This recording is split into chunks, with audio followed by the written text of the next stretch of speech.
Pittsburgh Steelers fans, what's up? It's the after party. Jeff Hartman, Deputy Dave, Schofield, Bryan and Anthony Davis just trying to stay awake through this one, it looks like. Bryan is. He's bobbing his head finally. He's with us. He's live. Thank you, guys, for joining us in the after party. As we welcome some people in, a reminder, the best way you can help the program is to like our videos on YouTube, subscribe to the channel, set up your notifications so that you never miss a show.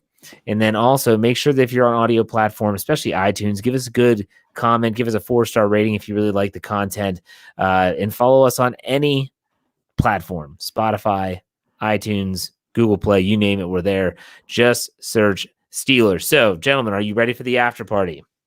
Yeah, I'm a little confused, though. I thought we discussed earlier that because of coronavirus that we were going to do this in front of no audience. And now we've got a live audience. I see we've got 25 in here. Ty, Michael O'Malley, Jesse George. They're already in the live chat. Kathy's here. You know, so, I mean, I thought we were going to go like the WWE and just go like in front of nobody. By the way, I'm trying to watch wrestling right now when they're just out with no crowd and they're just talking. It's just, and it's echoing. They're like they're in an empty room. It's boring. Now they're going to do WrestleMania that way. I'm like, no, just cancel it.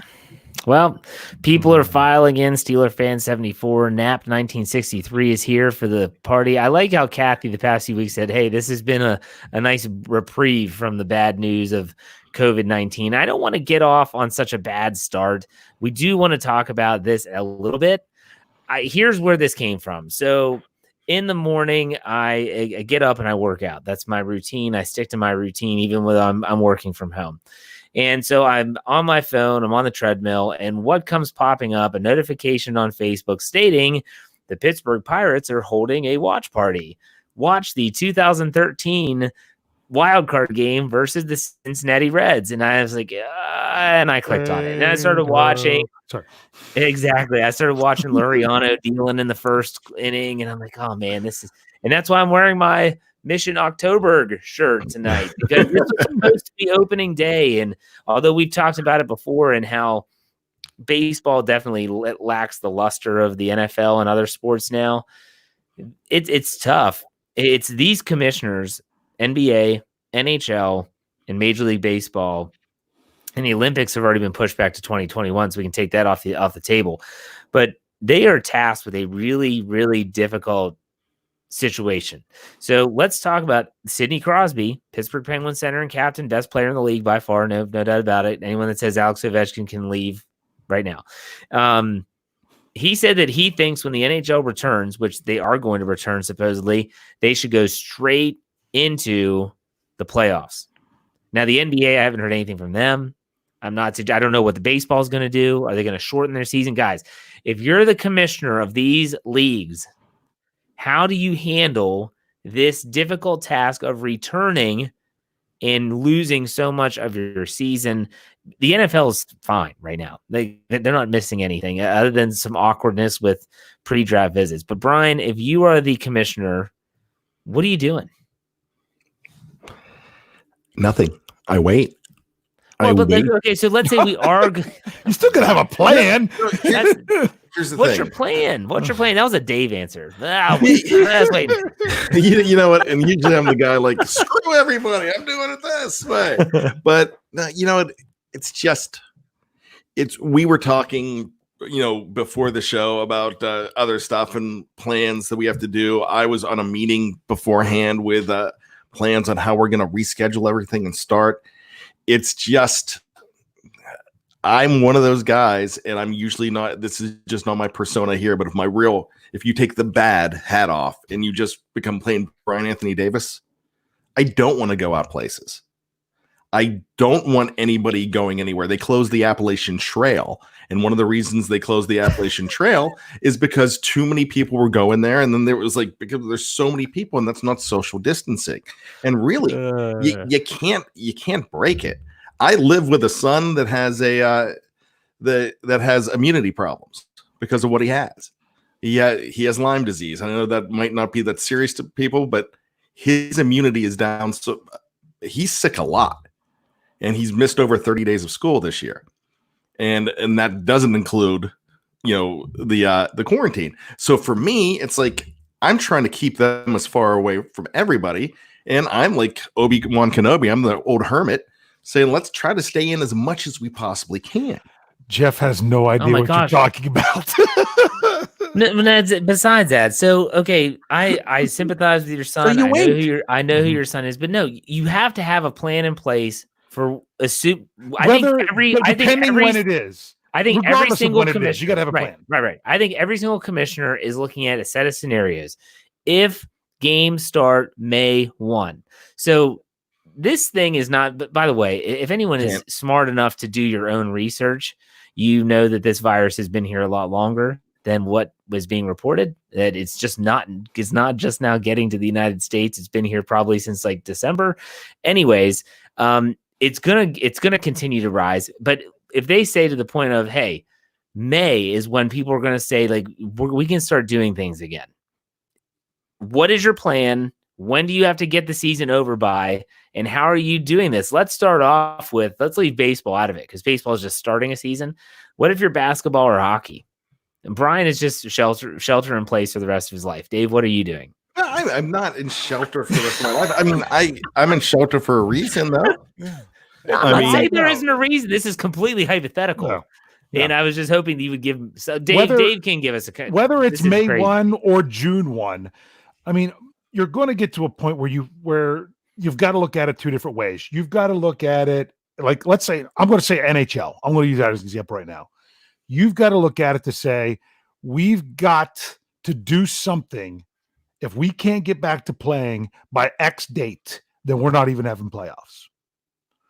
Okay. I mean, what if it's July 1, Jeff? What if it's July 1? There is a cutoff date for sure. For sure, there's a cutoff date. So, I mean, just because I don't think anyone wants it, and it's not that we're not going to get back to some of normalcy before that, but things are going to come back in reverse order as what we lost them. So, in other words, large sporting events was one of the first things to start to go. That and schools and things like that. Those are going to be the last things that come back in. You know, we're going to be able to go eat at a restaurant before those things, just because that's, you know, the order that things disappeared, or the reverse order they're going to come back. So, do they, if they can play but not in front of fans, do they want to do it? That's a decision you're going to have to make. Okay. If you can play in front of fans, but you can only sell 1/3 of your seats and, you know, and spread people out more still, do you want to do that? I don't think it's worth it. But I say, let's say they turn around and say, oh yeah, we can start up by May 1st. I would like to say, do you lock in the playoffs with where everyone's ranked now? If you come back and say, we're going to have everyone play the last 5 games of their season just to get you ready for the playoffs, that could change who's in and who's out. That's a really difficult call. That's a really difficult call. And that's why I'm glad that that's above my pay grade, because I couldn't do that. So, okay. I'll play ball. All right. Oh, wow. Welcome to the party. Ball. Okay. So, by the Debbie Downer. Yeah, the topic's a downer, Jeff. No, it's not. It's a hypothetical. I could give you a clear-cut plan for what I would do. Yeah. Okay, but because I have a question for you then, Jeff. Okay. All right. Here's the thing. You have to come up with a cutoff date. But I think we all agree on that. You can't have. They're not going to bring fans in there. If you're going to do it, and I was talking about how boring the WWE is right now with no fans. I think hockey would be more fun to watch. I think any sport would be more fun to watch that doesn't really include the crowd. Yeah. Okay.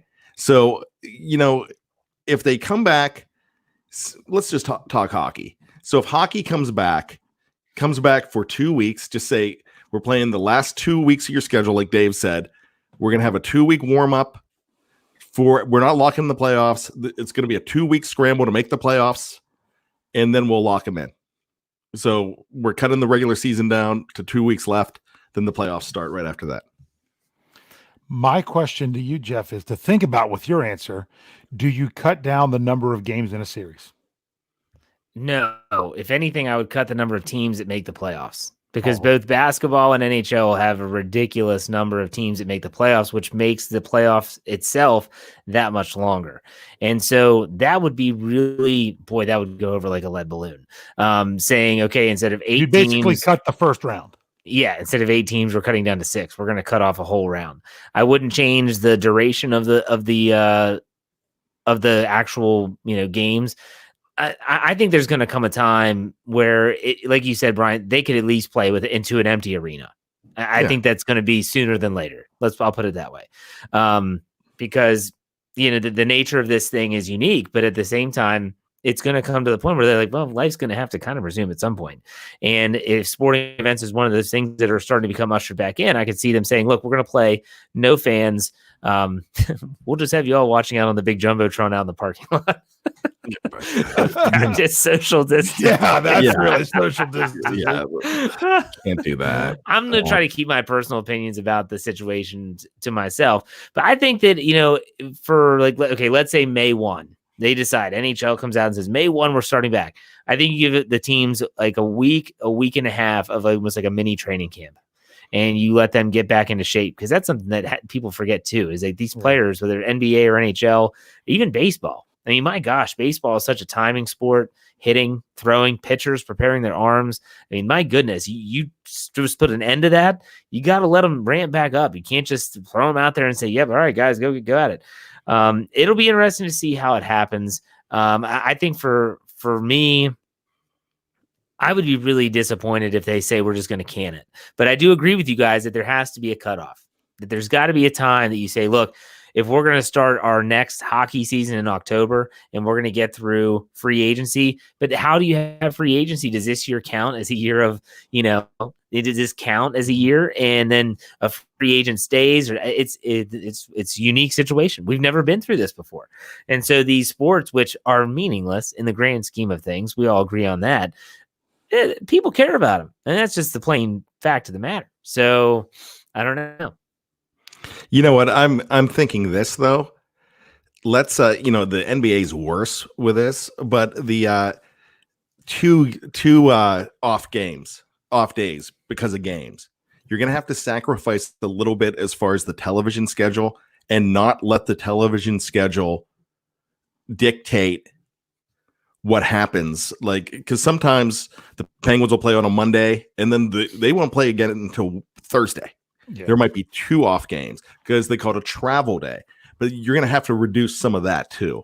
I'm not saying back-to-back nights like baseball does, because I mean, you could do back-to-back nights. It's done in the regular season, but that might be stretching it a little bit. But don't go crazy. Like if you have to put 3 games on a night, 4 games on a night instead of 3, and have them on different networks, do that. Baseball is in a good spot. I think they could always just cut their season down to be fine.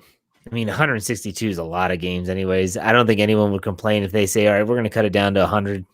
Everyone's going to play a 100-game schedule. I mean, I think people should have 80 that's games. awesome. About 82. An 82-game season like hockey. I'd be like, yeah, there you go. Yeah.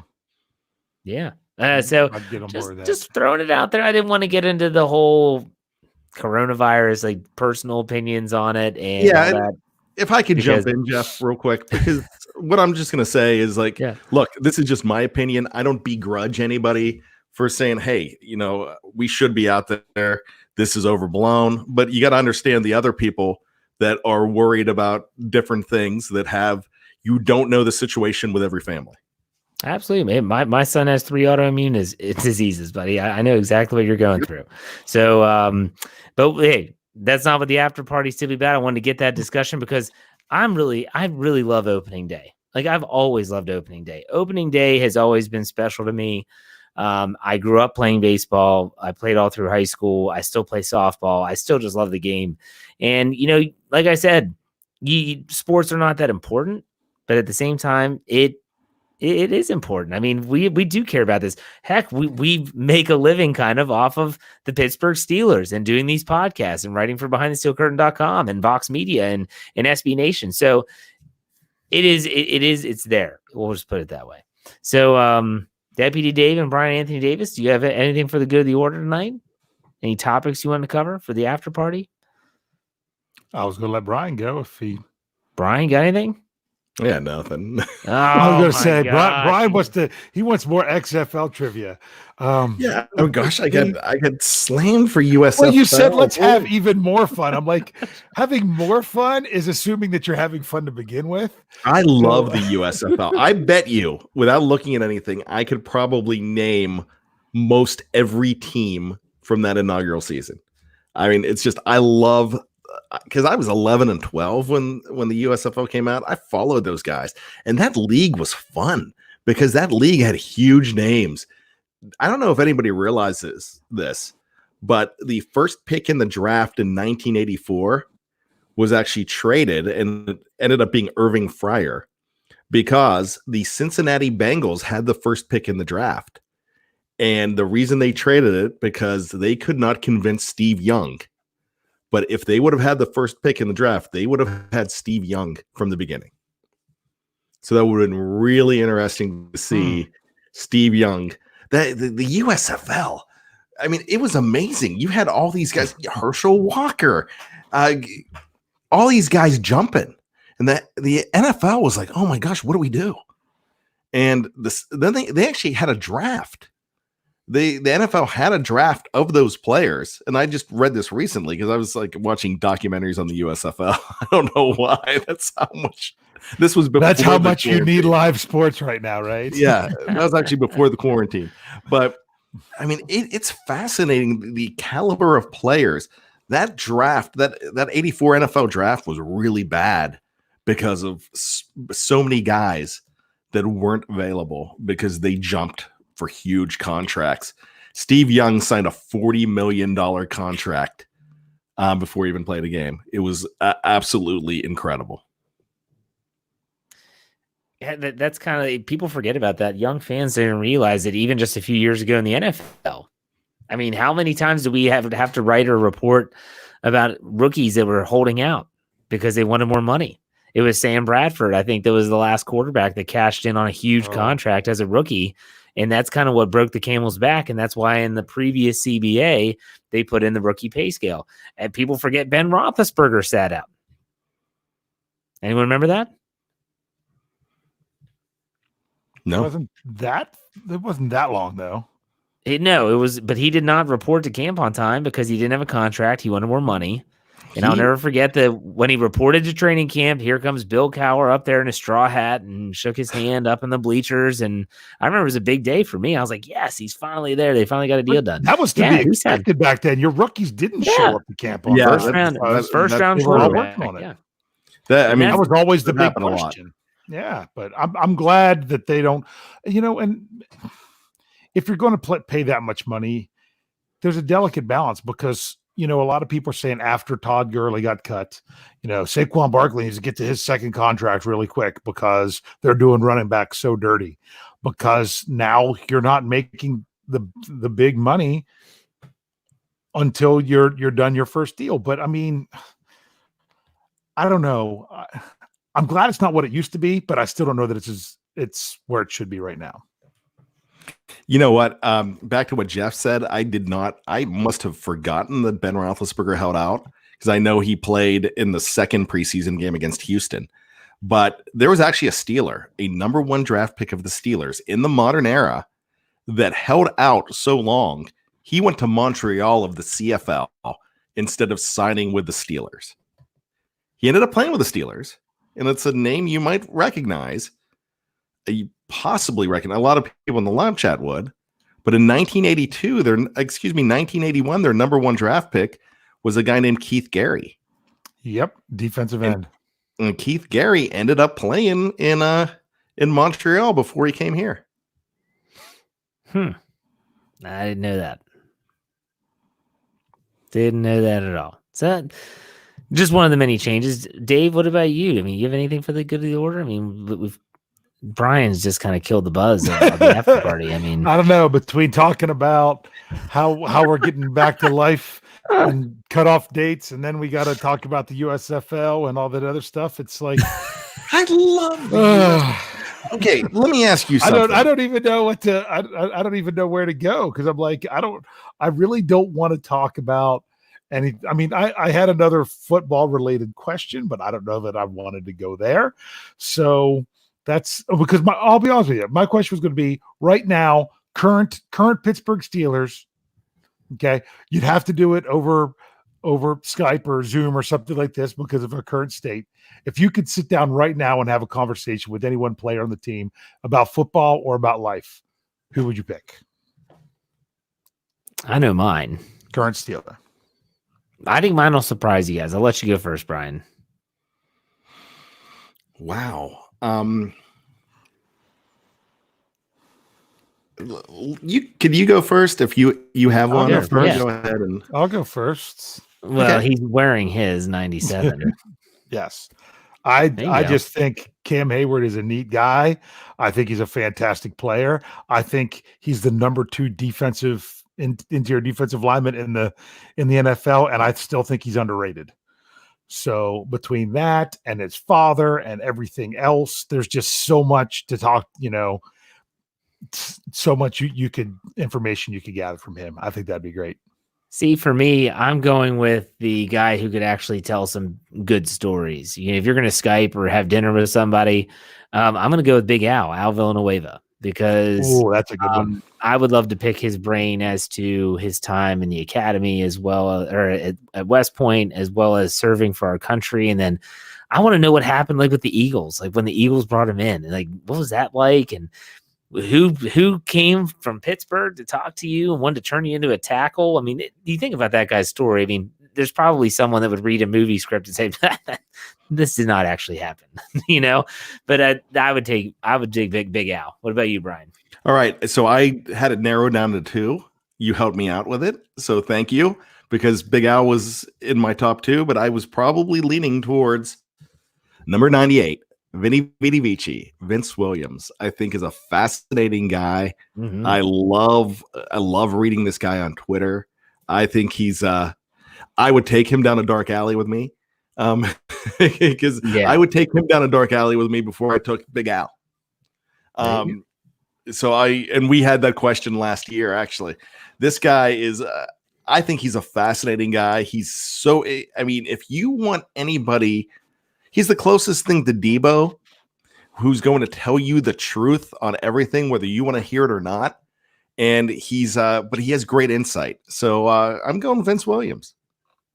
Very good. So I put it on the live chat because we were kind of stalling there for a little bit. Didn't have any questions. And so I was like, all right, I didn't have any questions. We have some questions rolling in. Here we go.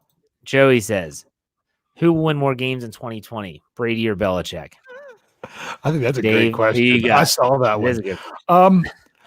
Let's go Brady. Let's go Brady. I think it's going to be interesting to see.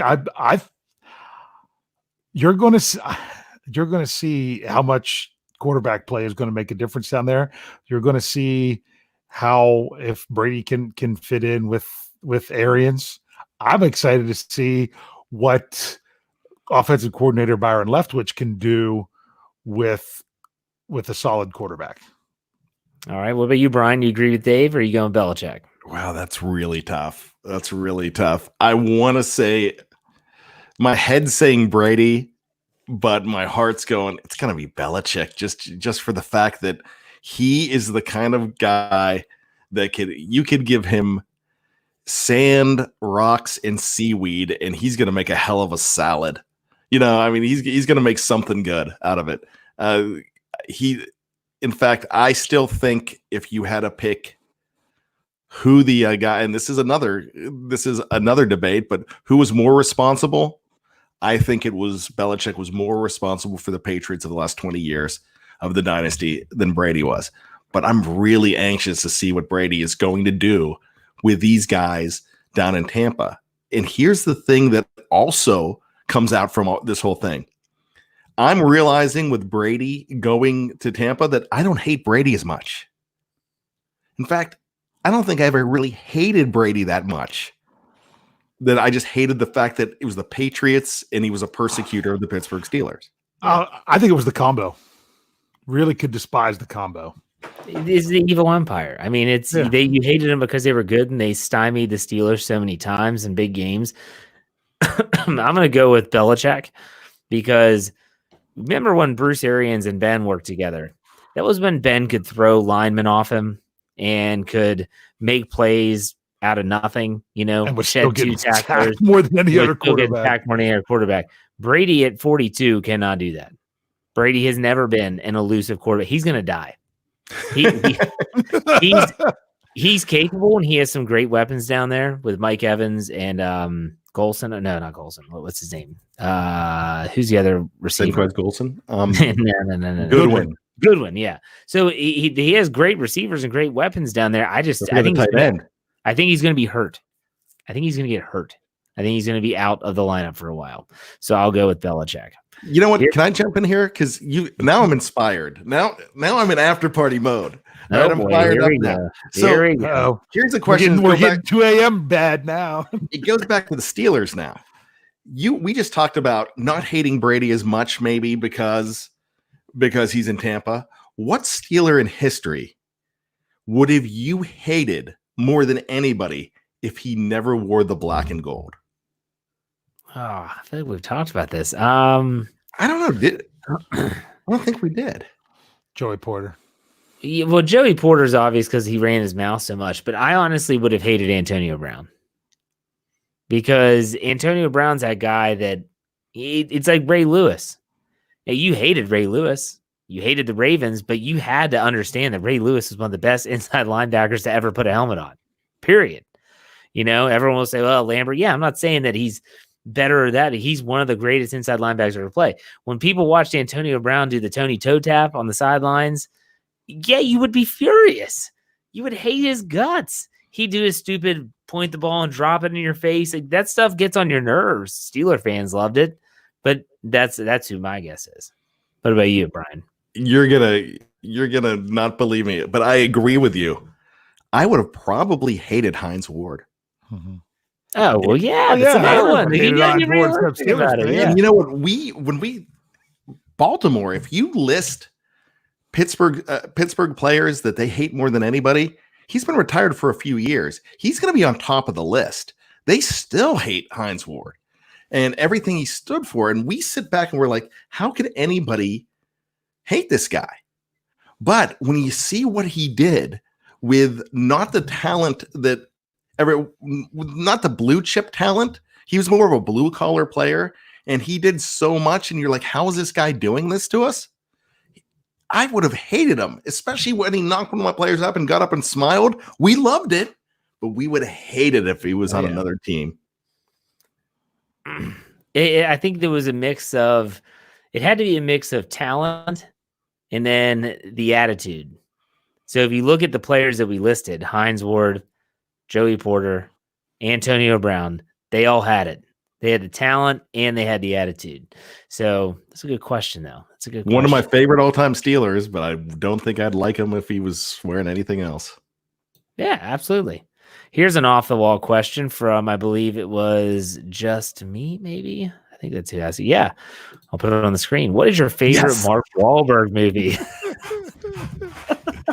Brian looking for something. Brian's leaving. He's getting his Marky Mark and the Funky Bunch album. I think he did. I think you might be right, Jeff. What do you have? I just bought this poster just about a month ago.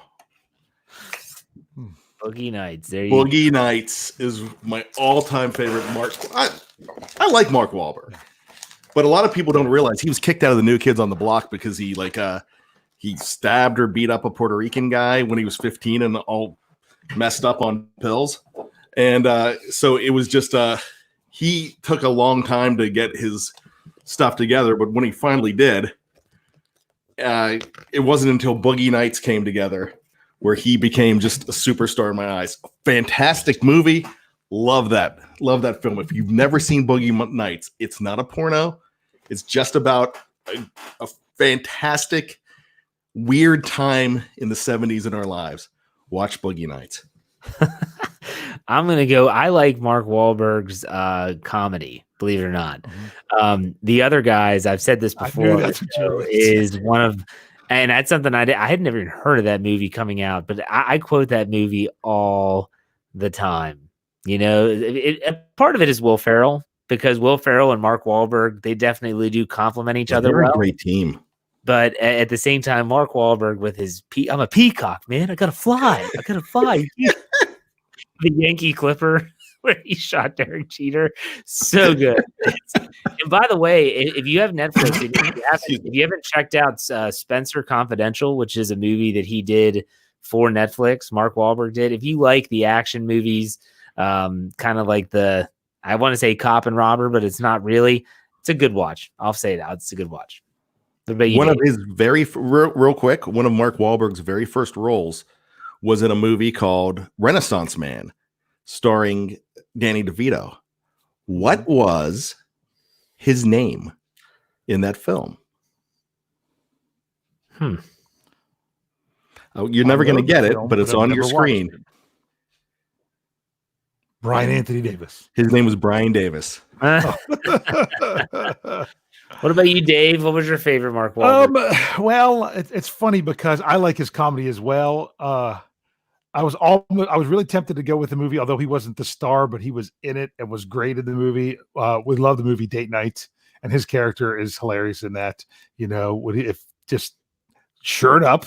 If you haven't seen that movie, where he's just Steve Carell's constantly trying to get him to put a shirt on. But I'm going to have to go with the Daddy's Home movies. I just watched the second one last week. It wasn't the second one great? It's a Christmas movie. It's fantastic with Band-Aid or whatever. Do they know what's do they know? They were trying to reach John Cena. Yeah. I'll listen to it in August. I don't care. I do listen to that song in August. Yes, I love that too. Yeah, I'm trying to think. There's some other Mark Wahlberg movies that I really like. I remember in high school going to see the movie Fear in the theater. You know, where he's the bad guy. So people talked about that in the live chat. If you've never seen the movie Fear. So do you know? Actually, I like his brother too. Mm-hmm. Now, his brother's first. Which one? He only has like 6 brothers. Yeah, I'm talking. I mean, movies. I should love the guy that makes the burgers because that's pretty. Awesome. I was at Wahlburgers when I was on vacation a few weeks ago. I heard they have a pierogi burger in Pittsburgh. I'm not sure, but I've got to try that. Jeff's probably like, if it's not pierogi out of tofurkey, I don't want it. Oh, but I haven't done that in a long time. Sorry. Okay. But his brother's first movie, Donnie. Yeah, a huge film. A very huge film he was in the very first part of the movie. The Sixth Sense. Yes. He's the guy that killed Bruce Willis. Oh, I just spoiled it. I'm sorry. Oh, gosh. Jeff hasn't watched it yet. I love he's not even recognizable in that. I mean, you couldn't even tell that was him. You didn't know. It was crazy. Yeah. I love on Saturday Night Live too when they would make fun of Mark Wahlberg. Say hello to your mother. Say hello to your mother for me. Say hello to your mother. That was Sandberg. Andy Sandberg would do that, and then he came up to him. Oh, hey, Goat. How you doing, Goat? Hey, say hello to your mother. My son. I just told my son today that Andy Sandberg had videos from Saturday Night Live. And he has no clue because one of Jeff's favorite shows is Brooklyn Nine-Nine. Yes. Now my son is all into Brooklyn Nine-Nine. And he wants to rename one of our dogs Cheddar. And so Cheddar, that bitch. But so he's so into Andy Samberg, and like my wife's like, "Why did you tell him that?" I'm like, "I'm sorry." You have to watch the episode where Peralta and Amy have to go to Holt's house and dog sit Cheddar, and they lose him. And it's the whole scene where they're looking for him. Peralta's like, "Don't worry, Cheddar. Here he comes, Cheddar. Here he comes." Oh man, you guys are killing me. Oh, all right.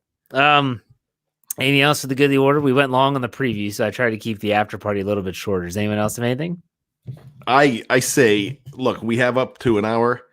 Let's just talk about Boogie Nights for the next 25 minutes. I've never seen all of it. I've seen parts of it. I've never seen all of it. Whoever mentioned on the live chat the last part of that is really scary to man. I mean, the whole thing. I mean, it's almost a morality play. What do you do? But the names in that film: Don Cheadle, Burt Reynolds, John C. Reilly, just to name a few, Heather Graham. It's not really a porno. It's close, but it's about that industry. And it was just Louis Guzman. I mean, it was just a great movie. I love that film.